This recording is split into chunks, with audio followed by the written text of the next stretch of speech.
teve aqui uma partilha muito interessante, porque também, por fugir também a este modelo, e portanto acho que também é interessante ouvi-lo. Suscitou-me aqui uma questão, que falou sempre em manifestações espirituais, do religioso, mais, digamos assim. Sim. O benzer-se, o crucifixo, no caso estou a pensar no Scolari com a imagem da Nossa Senhora de Fátima, que acabou por movimentar todo um país com aquele... Eu queria... instrumentalizou-a, se calhar. Queria lhe perguntar se na sua experiência por esse mundo fora, quando vê Jogos Olímpicos em que a diversidade é maior, não é? Portanto, já estamos noutro âmbito, mais...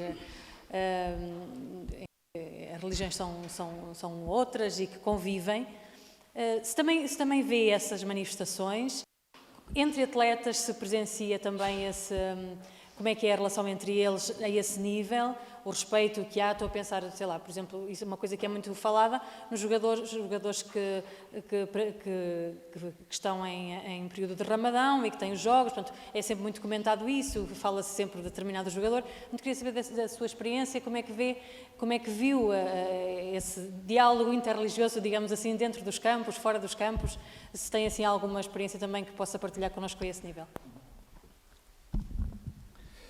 Sim, tenho alguma experiência, porque basicamente a experiência mais, diria que mais marcante, é claramente a dos Jogos Olímpicos.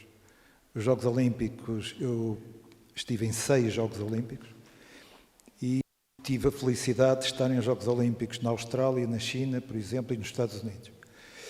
E isto significa que houve uma coisa que eu aprendi com o tempo, é que os Jogos Olímpicos têm intrinsecamente uma visão realmente de uma sociedade ecuménica, de uma sociedade muito interligada, muito marcada pelo facto de haver uma aldeia de atletas, e nessa aldeia de atletas, os atletas se habituarem naturalmente à diferença.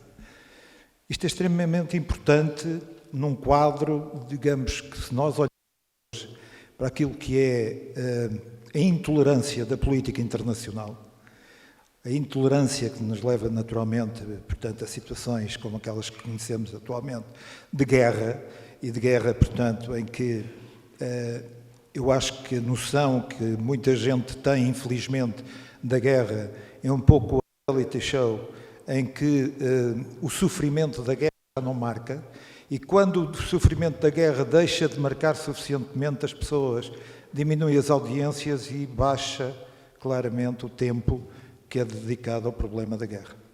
E o problema da guerra não é um problema que seja colocado ao nível da comunicação social. O que é colocado ao nível da comunicação social é os sentimentos que a guerra possa produzir. E isto é grave. É grave porque nós sabemos, na área da comunicação, que nós temos deveres particulares e muito especiais. O jornalista, quando tem a possibilidade de ter um microfone, quando tem a possibilidade de escrever num jornal, de publicar as suas opiniões, quando tem a possibilidade de falar em televisão, não pode nunca esquecer o seu compromisso profissional com os aspectos da ética e da deontologia. Quando o jornalismo perde este rumo, perde aquilo que é a sua bússola, evidentemente que nós estamos perante a possibilidade de manipularmos fortemente uma sociedade e de a manipularmos de acordo com aquilo que são às vezes interesses que não são propriamente os interesses jornalísticos. Permita-me só que diga, na sequência daquilo que disse o professor João Duque, partilho convosco uma preocupação. É algo que se calhar não o deveria fazer, mas sinto-me tentado realmente em fazê-lo. O jornal A Bola nasceu em 1945 e teve, portanto, uma história de relação permanente do desporto com a cultura. Dado que realmente, como sabem, existem dificuldades muito claras ao nível da imprensa escrita, todos os jornais neste momento estão a dar prejuízo e estão a poder cair rapidamente na mão de portanto, de grandes editores estrangeiros. Acontece naturalmente também com as outras editoras, mas no caso do Jornal A Bola, ele foi vendido a uma grande editora suíça. Esta editora suíça tem o compromisso de manter o jornal em papel, porque também considera que é, de alguma maneira, a parte que lhe dá credibilidade, mas 80% do seu investimento vai ser precisamente na rede digital. E o problema que se coloca aos jornalistas é que, neste momento, quando se escreverem uma notícia, têm um ecrã gigante na sua frente, em que veem ao segundo o número de pessoas que estão a ver aquela notícia. O que quer dizer que isto condicionará certamente o jornalista, tirará do jornalista a ideia daquilo que é a hierarquia da importância social da notícia e vai reger-se pela importância da audiência, tal como acontece com as televisões. E é provável, e isto é dramático, do ponto de vista da civilização é dramático. Eu diria que, de qualquer maneira, retomando só, portanto, rapidamente a conversa, porque acho que já estamos a exceder o tempo, dizer-vos que os Jogos Olímpicos se nota mais essa comunidade olímpica, nessa comunidade olímpica, que há realmente um renovar. Houve, portanto, evidentemente que os Jogos Olímpicos estão muito longe daquilo que foi a ideia do Barão Pierre de Coubertin, mas continuam a ser talvez a expressão desportiva que, do ponto de vista internacional, mais consegue interligar e mais consegue ser uma manifestação geral de grande tolerância para com os diversos tipos de cultura, para com os diversos tipos de religião, e realmente os atletas expressam naturalmente as suas diferenças num âmbito de partilha, não no âmbito de... portanto, eu acho que nos Jogos, os Jogos têm momentos que não são visíveis aos olhos, portanto, daqueles que são os telespectadores e que são realmente momentos muito interessantes de partilha, precisamente a esse nível. É muito normal ver-se um atleta islâmico, portanto, a rezar e também ter, portanto, um atleta, enfim, um cristão que esteja, portanto, também a invocar, portanto, a pedir as graças de Deus para a sua prova lhe correr bem.